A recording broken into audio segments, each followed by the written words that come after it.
Hi, everybody. So I just wanted to speak really quick on a thought I was having that is getting me pumped up. So I enjoy a digital artist who goes by the name Akira the Don. He makes really cool music of his own,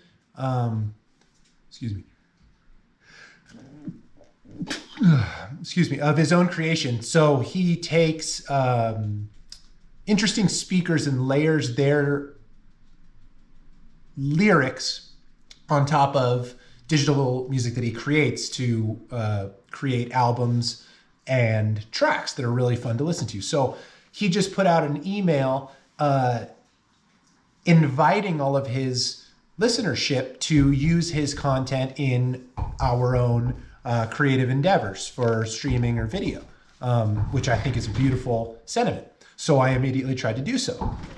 And what I was struck with is the links that he sent were both on iMusic, iTunes, and Spotify.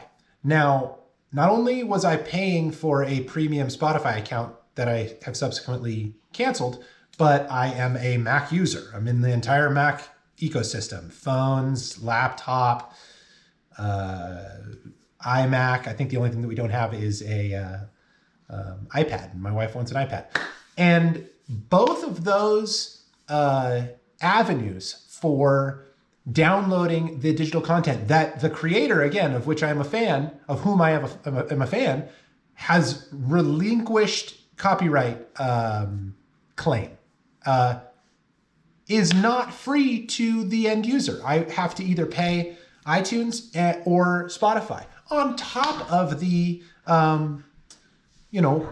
barrier to entry that I've already paid in the monthly fee to Spotify and in buying the Apple products on the Mac side. So I immediately said, well, hold on. I remember being in high school, I'm 34 now, and I had a Morpheus account, and I was trying to think, there were other programs also just after the Napster days where I could get content before torrents were a thing from other people directly on the internet. And that was a really thrilling thing. I had a huge catalog of music that I loved that I had downloaded for free. And while there was the big fights in Metallica I was a fan, but saw them in a different light after this saga, testified in Congress, against the idea of digital piracy. And now you see with the explosion in popularity of platforms like Instagram, how important organic reach of digital content is. The idea of digital content as practical, profitable commodity pales in comparison to the idea of digital content as organic voice, which I think is inherently more important, valuable, profound than is a tchotchke to buy.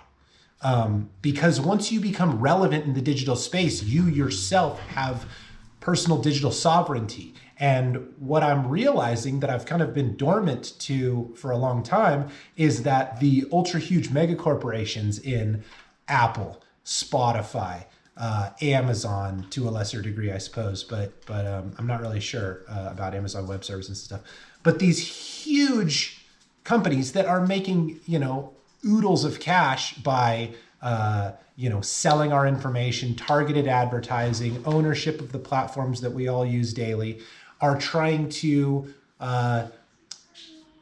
insert themselves as gatekeepers in between you and the digital town square. And I think that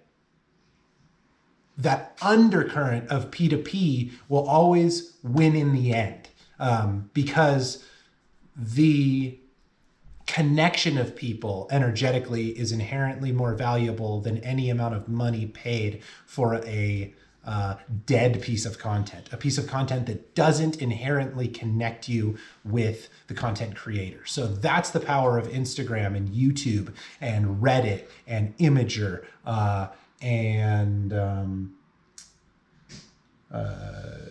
Discord.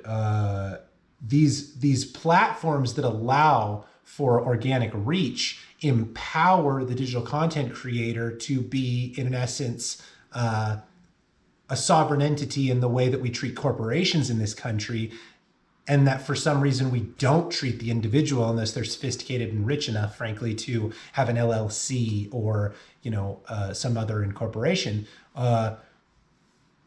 The real genius of the tech boom in terms of innovation has been that now we have, for a few $100s, these beautiful cameras, these incredibly powerful personal supercomputer phones, and these desktops that serve as editing suites and so forth, so that me, Devin Triantos, can be in my own space, live in my own life, and I can, in real time, or at least in not so delayed time as it would present a problem, to connect with the world by standing on the shoulders of the digital infrastructure creators. So it's extraordinarily important in the macro, in my opinion, for people to insert themselves as digital arbiters of their content before the huge players, through automation, artificial intelligence,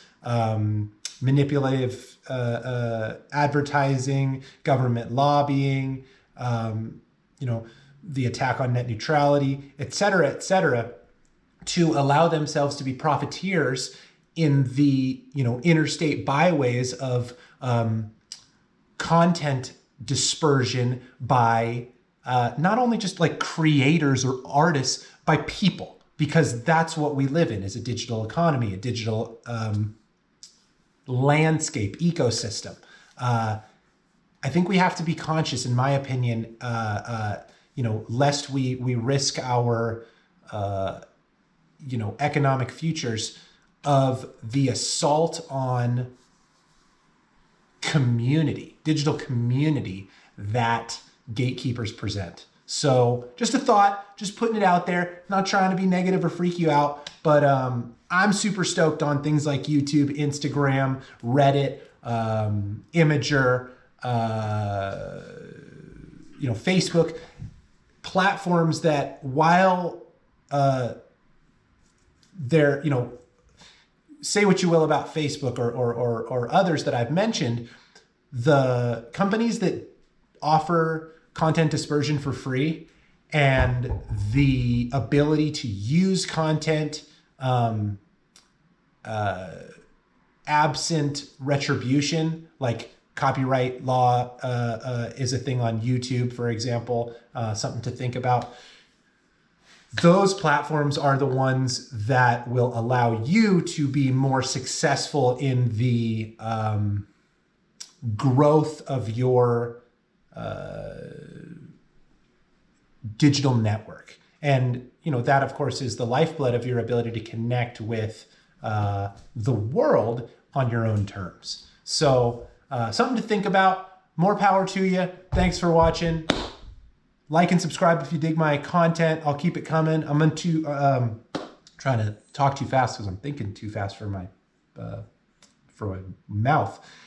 I'm gonna play some more VR on my Oculus Quest 2, and I'll upload the content to YouTube so you can see Thrill of the Fight, Echo VR, Ninja Legends. So peace out. Thanks for watching. See you next time.